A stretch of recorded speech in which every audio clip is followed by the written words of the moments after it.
Good evening students, welcome to SRS IAS and law academy.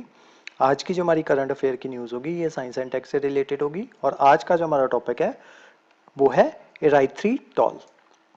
तो देखते हैं सबसे पहले ये न्यूज़ में क्यों है। तो रिसेंटली एक रिसर्च जो है वो कंडक्ट करवाई गई है एराइथ्रीटॉल के ऊपर, जो कि एक पॉपुलर आर्टिफिशियल स्वीटनर है। आर्टिफिशियल स्वीटनर जो है वो होते हैं कि जो आपका जो कैलोरीज जो है इनके ऊपर इनके अंदर बहुत कम होती हैं और ये आर्टिफिशियली जो होता है जो आपको स्वीटनिंग टेस्ट जो है वो आपको वो प्रोवाइड करवाता है। तो ये आपके आर्टिफिशियल स्वीटनर जो है वो होते हैं। जो आपका ये जो है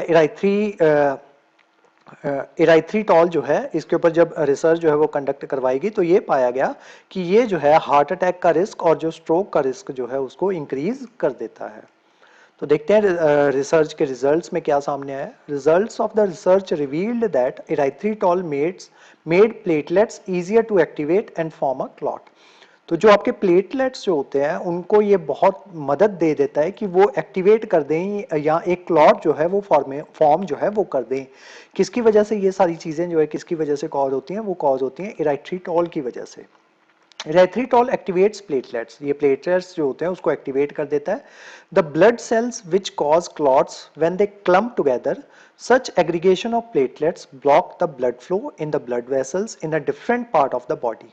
तो बेसिकली इसमें होता क्या है कि जो आपका ब्लड सेल्स जो होते हैं उसमें से जो कॉज करते हैं क्लॉट्स को वो इकट्ठे हो जाते हैं, क्लम्प टुगेदर वो इकट्ठे हो जाते हैं और उनके इकट्ठे होने की वजह से जो आपका ब्लड फ्लो जो होता है आपके ब्लड वेसल्स के अंदर वो रुक जाता है और वो दूसरे बॉडी पार्ट्स में ट्रांसफर नहीं हो पाता। When that happens in blood vessel supplying blood to the heart और ब्रेन, फेटल और non fatal cardiovascular events occur. तो इस वजह से वो जो आपका कार्डियोवैस्कुलर इवेंट जो होता है वो फेटल भी हो सकता है, आपकी जान भी जा सकती है, नॉन फेटल भी हो सकता है। ठीक है, तो इस तरीके से ये जो है जो आपका हार्ट अटैक जो है ये कॉज करते हैं आपकी इराइथ्रोटॉल। इराइथ्रोटॉल के बारे में अब थोड़ा सा देख लेते हैं। It is a type of sugar alcohol, एक तरीके की शुगर एल्कोहल है। Commonly use as a sugar substitute, एक शुगर सब्सटीट्यूट के तौर पे इसको यूज किया जाता है in foods and beverages, foods और बेवरेजेस में। Unlike traditional sugars it has no calories, तो इसमें कैलोरीज जो होती है वो जीरो के इक्वलेंट होती है। And does not raise blood sugar level, तो जो आप डायबिटिक पेशेंट जो होते हैं उनका ब्लड शुगर लेवल जो है वो रेज नहीं करती ये erythritol.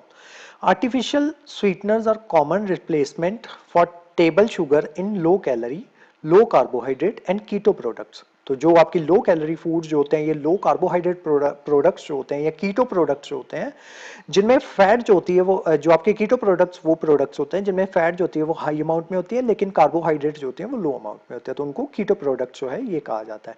तो ये आपके आर्टिफिशियल स्वीटनर्स जो होते हैं ये कीटो प्रोडक्ट्स में यूज होते हैं। लो कैलोरी जो आपकी टेबल शुगर होती है उसमें यूज होते हैं, या आपकी लो कार्बोहाइड्रेट जो फूड जो होते हैं वहां पे इसका यूज जो है वो किया जाता है। अब आगे देखते हैं low glycemic index, GI index, sorry जिसको जीआई कहा जाता है। It is also believe to have a lower GI than other sweeteners, जो बाकी स्वीटनर्स जो होते हैं उसके कंपैरिजन में इसकी जीआई जो होती है ग्लाइकेमिक इंडेक्स जो होता है वो काफी लो होता है, जिसका मतलब ये होता है कि जो आपका इंसुलिन लेवल जो होते हैं उसको ये स्ट्रांगली इम्पैक्ट नहीं करता। मतलब जो आपकी जो डायबिटिक पेशेंट्स जो होते हैं उनको जो है ये इसकी कंजम्पशन के अगर वो कंज्यूम करते हैं इसको एराइथ्रोटॉल को, तो उनका जो ब्लड शुगर लेवल जो है वो इंक्रीज नहीं करेगा। GI is a value use to measure how much specific food increase blood sugar level, कि एक पर्टिकुलर जो आपका फूड जो है वो कितना ब्लड शुगर लेवल जो है उसको इंक्रीज करेगा, वो मेजर होगा आपका ग्लाइकेमिक इंडेक्स के द्वारा। तो जितना ग्लाइकेमिक इंडेक्स ज्यादा होगा उतनी ही आपकी शुगर जो है वो बढ़ेगी और जितना ग्लाइकेमिक इंडेक्स जो है वो कम होगा उतनी ही शुगर जो है वो आपकी नहीं बढ़ेगी। यूजेस देख लेते हैं।